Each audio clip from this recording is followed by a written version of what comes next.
Congressman Devin Nunes, a man who himself has been vilified, smashed, and smeared in much of the same fashion, joins us now. Congressman, you were there in the room. The president's getting smashed and hit again because of his tone and because he, I guess, didn't send a fruit basket to Nancy and Adam.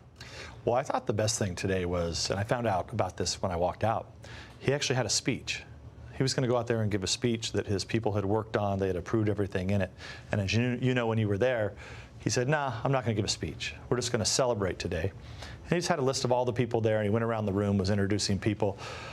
And the president needed to do that. And the American people need to continue to hear this. The more times the president can talk about how dirty they were to him, his family, to anyone who got involved in this, trying to get to the truth, he needs to do it. I mean, if we had time, we really would have played some of the golden oldies of the past 3 years.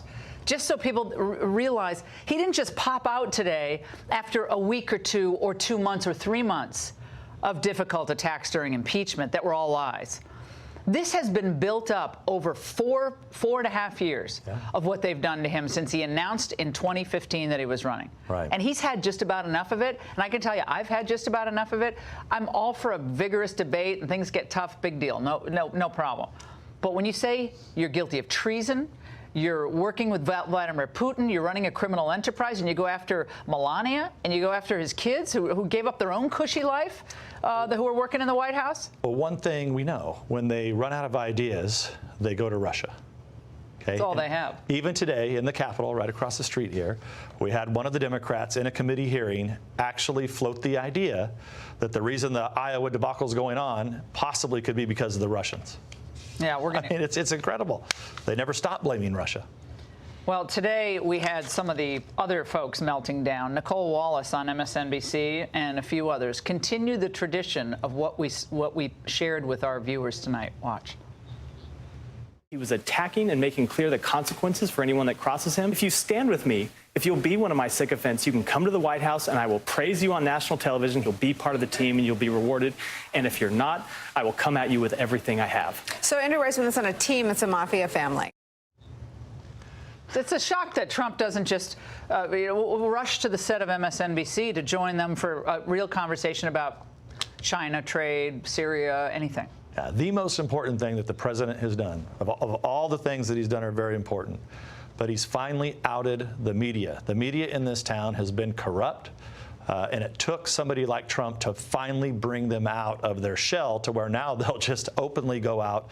They'll tweet about it late at night. They get drunk. They send drunk tweets out, and they're vicious to him and Republicans. And I continue to try to get our Republicans to wake up in the Capitol. We should not be talking to the mainstream media. They are assassins. They're working for the other team. Today, Marie Yovanovitch, former ambassador to Ukraine, who Trump relieved of her duty, headline, "These are turbulent times, but we will persist and prevail."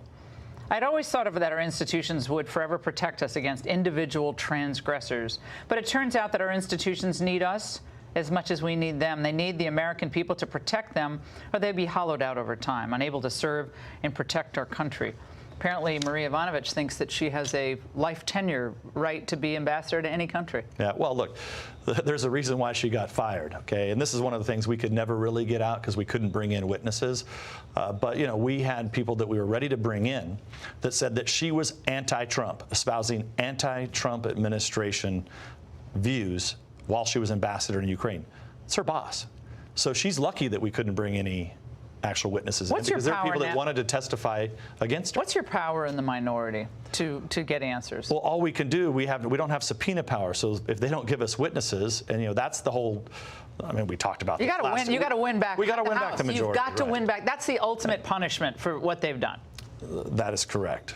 And if we win back the House, then you get Schiff and Nadler and these guys. But are you going to win it back by giving roses to the other side by saying, "Oh, I'm so sorry you impeached me"? No, I think we win. Or do you win it back by being a fighter? We win it. Well, you have to fight, and part of that fight includes not saying stupid things and cooperating with the media who are really working for the Democrats. It's such a key, because we're already at a disadvantage with the tech companies who are monitoring and they're and building suppressing content. tweets. They're My tweets are suppressed. I mean, it's so obvious. Congressman, we'll be tracking this. Thank you for being with us. Always a pleasure. You've been in the crosshairs of all of this now for 3 years yourself.